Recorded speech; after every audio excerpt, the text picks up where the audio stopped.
Welcome to the show, Congressman Greg Murphy, Republican and doctor from South Carolina. Would you like to have at it, Congressman, from what...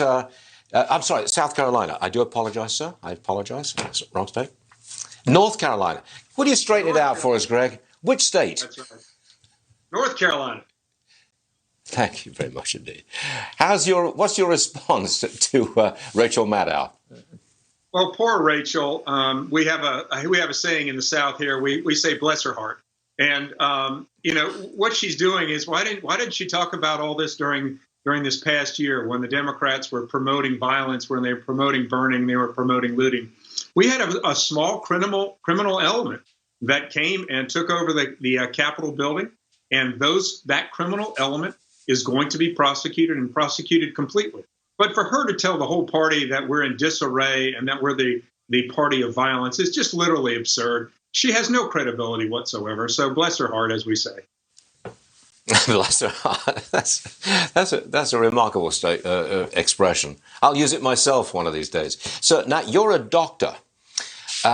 What's the problem with the vaccine rollout in some state? Not everywhere, but in some state. What's the problem and how do we get over it?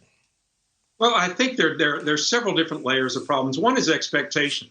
We just had an emergency declaration barely a month ago to allow the vaccines, especially the Pfizer vaccine, to come forward. And I think the expectation is that we're going to have literally, just like you could go to your doctor today and get a prescription, that we would have vaccine available. That's just not the case. But the other problems is, just like, for example, here in North Carolina, we had 10 months to plan for a good execution plan. But our folks in the Democratic administration did not do a very good job in planning. So the rollout per states, which is how it should be done locally, in some particular places has been a disaster. Now, we'll say this, in the last few days, we're doing a better job improvement. So there is a problem with, one, expectation, and two, the mechanics of making sure that this works. This is unprecedented. We've never done anything like this before in our nation's history. There are going to be some bumps and bruises, but we're going to get through it. And we need to get people vaccinated, but we also need to get people